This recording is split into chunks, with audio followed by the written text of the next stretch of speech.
Hello students, कैसे हैं आप सब। आशा करती हूँ आप अच्छे होंगे और अच्छे से अपनी पढ़ाई कर रहे होंगे। मैं मोनिका रावत आपका स्वागत करती हूँ आईसीटी वर्चुअल क्लासरूम देहरादून में। बच्चों, आज हम क्लास 12th का जो आपका सब्जेक्ट है फिजिक्स, उसका chapter electric charges and field को कंटिन्यू करेंगे। तो बच्चों, लास्ट लेक्चर में हमने ये देखा था कि जो आपका इलेक्ट्रिक डायपोल होता है, विद्युत द्विध्रुव होता है, उसके कारण किसी भी बिंदु पर इलेक्ट्रिक फील्ड कितनी होती है, ये हमने डिराइव किया था। आज हम इसी टॉपिक को आगे कंटिन्यू करेंगे और इसके बाद हम ये देखेंगे कि एक आपके पास रिंग है जो कि यूनिफॉर्मली चार्ज्ड है, यानी उस पे क्या है, आवेश है, तो उसके कारण किसी एक बिंदु पर इलेक्ट्रिक फील्ड कितनी हो। तो बच्चों, अब हम चलते हैं अपने स्मार्ट बोर्ड की तरफ।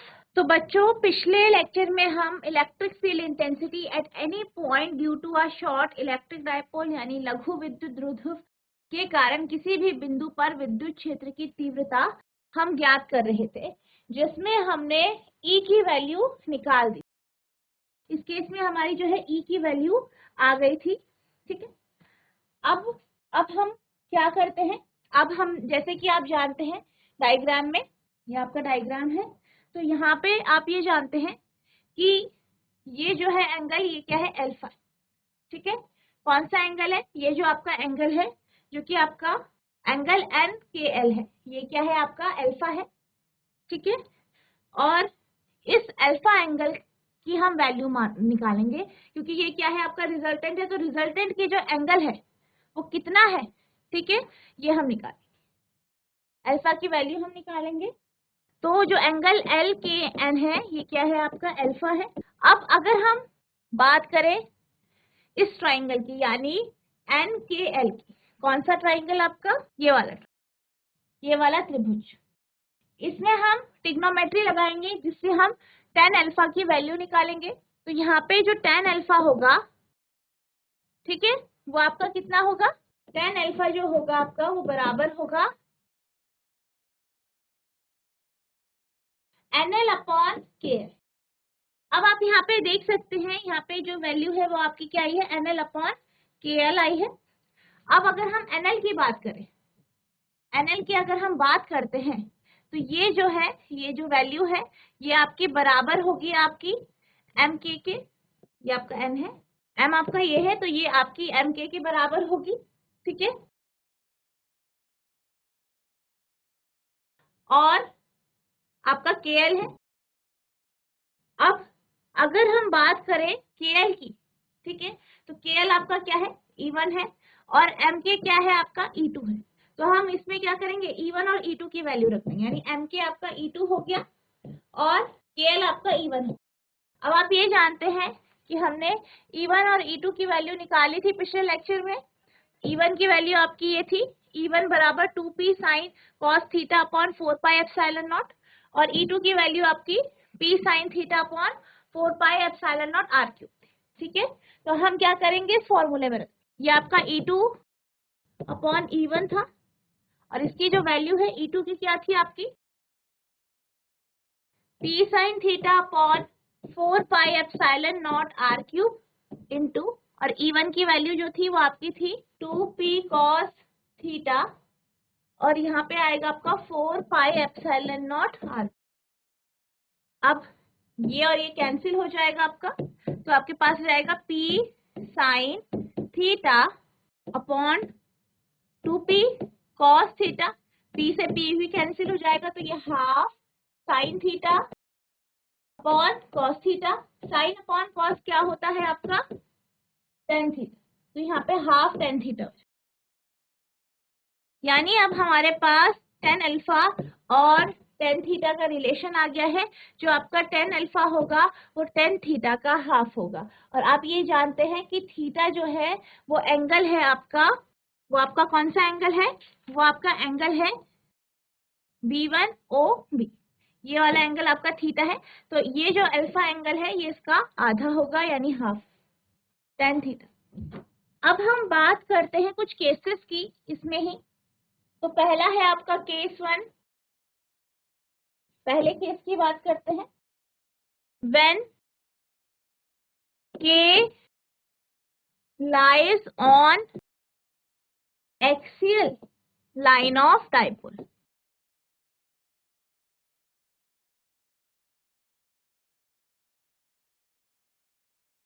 यानी जब जो K बिंदु है वो एक्सियल पॉइंट पे है, यानी अक्षीय रेखा पर, ठीक है।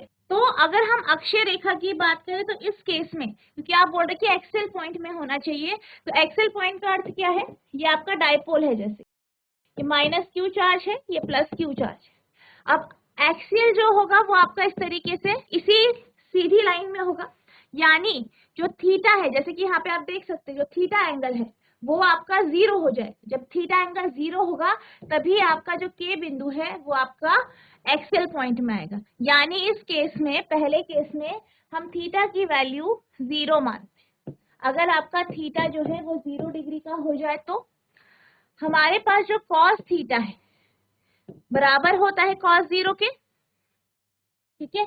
और कॉस 0 आपका कितना होता है, कॉस 0 आपका 1 होता है, ठीक है। कॉस 0 कितना होता है, 1 होता है। अब कॉस 0 1 हो गया है। अब आप क्या करेंगे, जो आपका फॉर्मूला है ई की जो वैल्यू आई है इस पे आप थीटा की वैल्यू रख देंगे। तो आपके पास फॉर्मूला है ई बराबर P upon 4 pi epsilon naught R cube under the root 3 cos square theta plus 1। तो ये हो जाएगा आपका इस केस में E equals to P upon 4 pi epsilon naught R cube under the root 3 cos 0 degree, cos square 0 degree plus 1। अब अगर हम बात करें कॉस स्क्वायर 0, तो कॉस 0 कितना होता है आपका, 1 होता है, आप जानते हैं 1 होता है। तो ये आपका जो फॉर्मूला हो जाएगा, जब आपका थीटा 0 हो जाता है तो ये आपका फॉर्मूला कुछ इस तरीके से हो जाए, P upon 4 pi epsilon naught R cube 2 square plus 1। अब 2 का अगर हम स्क्वायर करें, वर्क करें, तो ये आपका 4 आ जाएगा, सॉरी 4 आ जाएगा। यहाँ पे जो है आपका 3 आ जाएगा, क्योंकि आपका जो कॉस थीटा है वो क्या है, 0 है, कॉस 0, तो कॉस 0 क्या हो गया, 1 हो गया, 1 हो गया, ठीक है। तो ये आपका 3 हो जाएगा, तो ये 3 प्लस 1 हो जाएगा, यानी 4 हो जाएगा। यानी p upon 4 pi epsilon naught R cube under the root 4। अब इसका वर्गमूल निकालेंगे, यानी स्क्वायर रूट निकालेंगे, तो 4 का क्या होता है स्क्वायर रूट, आपका 2 होता है। तो इसकी वैल्यू आ गई 2p upon 4 pi epsilon naught R cube, ठीक है। अब अगर हम tan अल्फा की बात करें, तो जो tan अल्फा होगा अभी हमने देखा बराबर होता है हाफ tan थीटा के। अब जो tan थीटा है, यहाँ पे थीटा की वैल्यू कितनी है, 0 है, तो ये आपका tan अल्फा बराबर हाफ tan 0 हो जाएगा।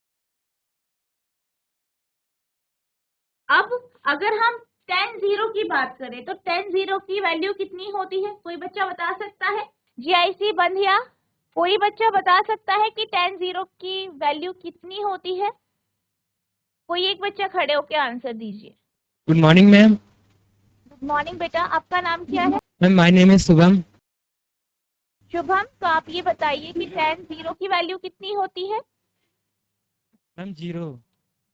वेरी गुड, वेरी गुड बेटा, सब आप शुभम के लिए तालियां बजाएंगे। वेरी गुड बेटा, बैठ जाइए आप। तो यहाँ पे आपका tan 0 0 हो जाएगा, ठीक है। तो यानी tan alpha equals to half को जब आप 0 से मल्टीप्लाई करते हैं, गुणा करते हैं, तो 0 आता है, यानी tan अल्फा आपका 0 आ गया है। तो आप ये जानते हैं कि tan कौन से एंगल में 0 होता है, 0 में, तो अल्फा की वैल्यू आपकी 0 डिग्री आ गई। तो ये आपकी इस केस में अल्फा की वैल्यू आ, जब थीटा आपका 0 होगा तो आपका अल्फा भी 0 होगा। और आप ये जानते हैं अल्फा कौन सा एंगल है, आपका अल्फा यहाँ पे आप देख सकते हैं कहाँ पे है, जहाँ पे आपका के पॉइंट है, ठीक है। और यहाँ पे क्योंकि एक्सियल पॉइंट पे है, यानी अक्षीय रेखा पे है बिंदु, तो आपका अल्फा भी 0 हो जाए। अब हम दूसरे केस की बात करते हैं इसमें, अब ये केस क्या है? ये केस वो केस है जब बिंदु जो है विषुवतीय रेखा पे यानी इक्वेटोरियल लाइन पे, when the point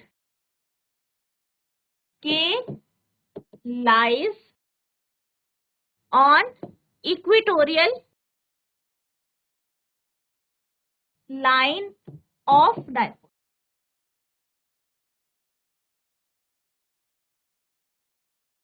जब बिंदु विषुवतीय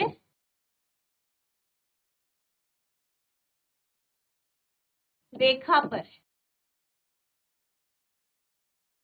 तो जब आपका बिंदु विषुवतीय रेखा यानी इक्वेटोरियल पॉइंट पे होगा तो आप ये जानते हैं कि जैसे कि आपका डायपोल है, ठीक है, द्विध्रुव है, डायपोल है, इस डायपोल के इक्वेटोरियल पॉइंट यानी यहाँ पे उस लाइन पे जो कि इस डायपोल के परपेंडिकुलर है, लंबवत है एक रेखा, वहां पे जिसे हम विषुवतीय रेखा कहते हैं, ठीक है, जैसे कि ये पॉइंट है, तो यहाँ पे जो है आपकी इलेक्ट्रिक फील्ड कितनी होगी ये आपको निकाल। अब जैसे कि हम देख सकते हैं इस केस में क्या हो रहा है, इस केस में जो थीटा एंगल है वो 90 डिग्री का बन रहा है, 90 डिग्री का बन रहा है, ठीक है, समकोण बन रहा है, 90 डिग्री का एंगल बन रहा है, थीटा की वैल्यू क्या हो गई, 90 डिग्री हो गई, ठीक है। अब हम थीटा की वैल्यू रखेंगे 90 डिग्री। अब जब थीटा की वैल्यू 90 हो गई है तो कॉस थीटा कितना होगा, सॉरी कॉस थीटा कितना होगा आपका, कॉस 90 डिग्री, और कॉस 90 आप जानते हैं कितना होता है, कॉस 90 जो होता है वो आपका 0 होता है, ठीक है, कॉस 90 आपका 0 होता है। तो अब हम इस वैल्यू को जो हमारी इक्वेशन है या जो हमारा फॉर्मूला आया था उस पे रखेंगे, equals to P upon 4 pi epsilon naught R cube under the root 3 cos square theta plus 1। तो यहाँ पे हम कॉस 90 रखेंगे तो ये आपका 0 होगा, यहाँ पे रखेंगे हम equals to P upon 4 pi epsilon naught R cube under the root cos 3 cos square 90 degree plus 1। अब कॉस स्क्वायर 90 डिग्री जो है वो आपका 0 है, यानी equals to P upon 4 pi epsilon naught R cube 3 into 0 का स्क्वायर प्लस 1, यानी equals to P upon 4 pi epsilon naught R cube, ये आपका 0 हो जाएगा प्लस 1।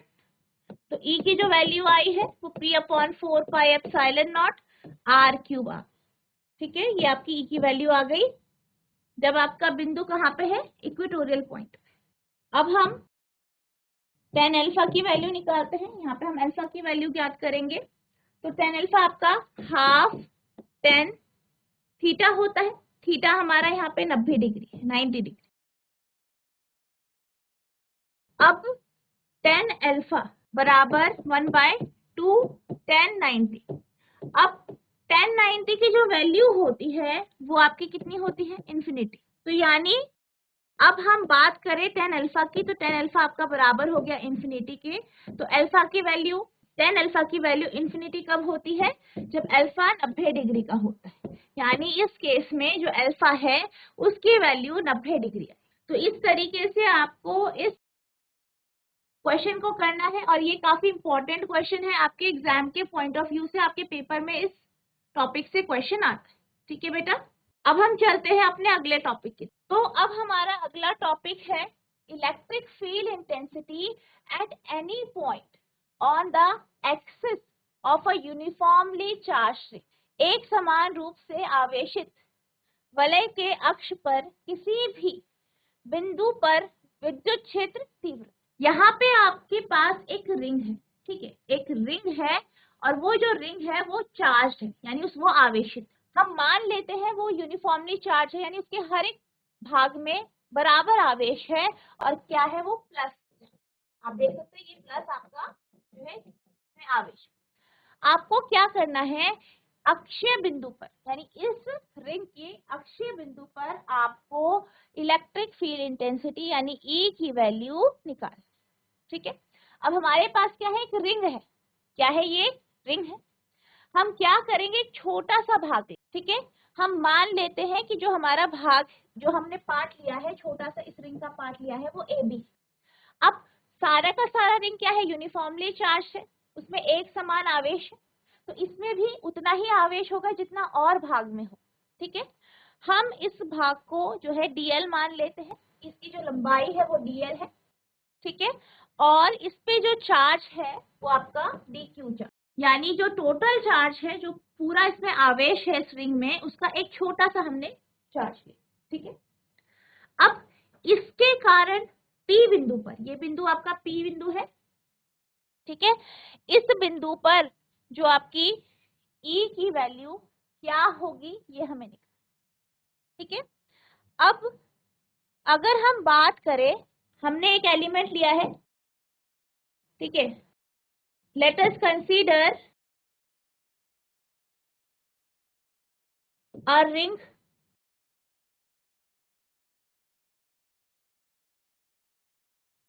a charged ring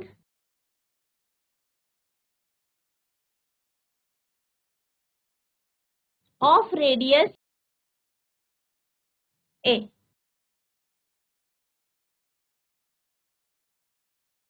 मान लीजिए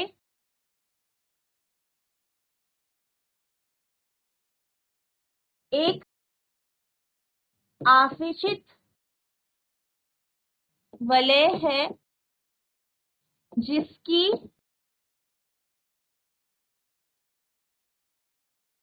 त्रिज्या a है। अब इसमें अगर हम मान लें AB को, ठीक है, late length of AB, AB की लंबाई, हम AB की लंबाई मान लेते हैं कि कितनी है, dl, एंड चार्ज dq। अब हम dq चार्ज को अगर हम लिखें dq, तो ये आपका बराबर होगा q। हम ये मान लेते हैं कि जो आपका ये रिंग है, ठीक है, इस पे जो टोटल चार्ज है, जो इसका आवेश है, वो कितना है, q आवेश है। ठीक है, टोटल q आवेश है, उसका एक छोटा सा भाग लिया है dq। ठीक है, अब अगर हम dq को डिफाइन करना चाहते हैं कि dq को आप किस तरीके से रखेंगे, तो dq बराबर q upon 2 pi a। 2 pi a क्या हो गया, इसका पैरीमीटर हो। ठीक है, रिंग का पैरीमीटर, क्योंकि जो रिंग है वो कैसी है, बहुत ही पतली है। ठीक है, इसलिए हम इसका पैरीमीटर ले रहे हैं। ये एक क्या है, ये बहुत ही पतली है, इसलिए हम पैरीमीटर लेंगे। तो टोटल जो लेंथ है इस रिंग की, इसकी लंबाई जो है वो कितनी है, 2 पाई है, इसका पैरीमीटर 2 पाई है। तो q अपॉन 2 पाई है, ठीक है, इंटू ds। तो ये क्या है आपका dq चार्ज।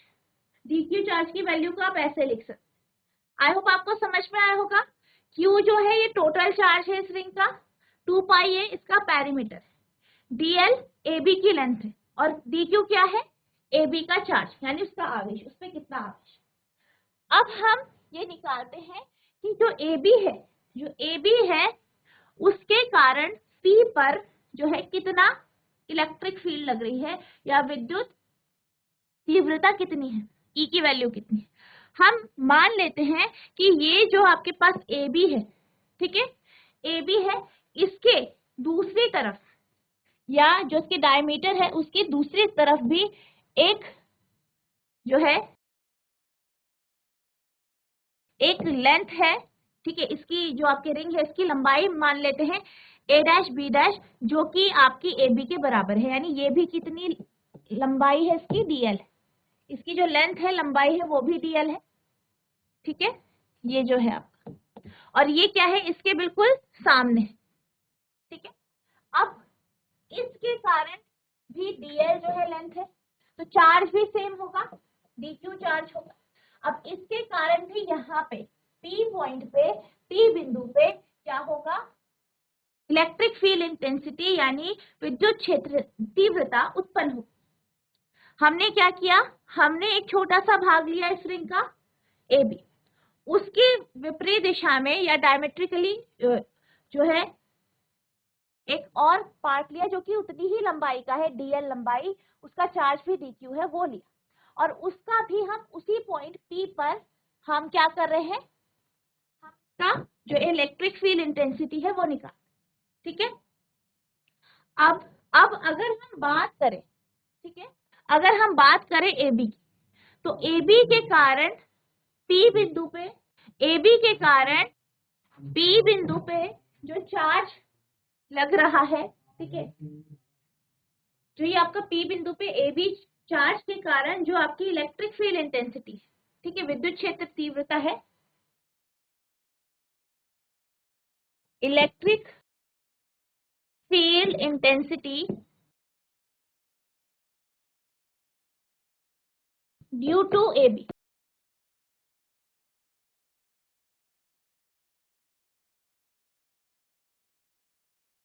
AB के कारण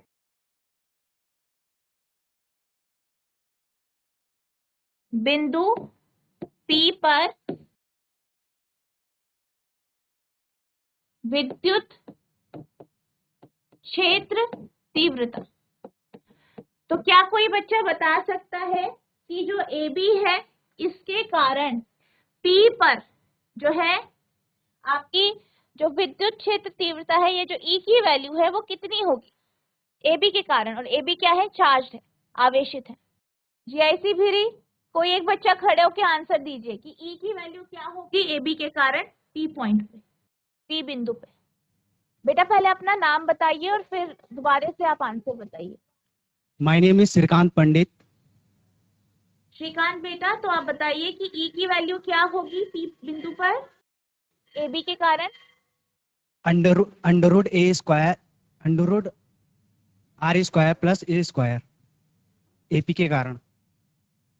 E की वैल्यू, E मतलब E से आप क्या समझते हैं, इलेक्ट्रिक फील्ड, विद्युत क्षेत्र। हाँ, तो आपको E की इलेक्ट्रिक फील्ड या इलेक्ट्रिक फील्ड इंटेंसिटी की वैल्यू निकालनी है AB के कारण P बिंदु पर, तो उसका फॉर्मूला क्या होता है, 2Q। 2Q। कोई नहीं, बैठ जाइए आप। अगर मैं बात करूं E की, तो हमने पिछले लेक्चर में पढ़ा है E बराबर होता है 1/4 pi epsilon not Q upon R square, ये जो दूरी है।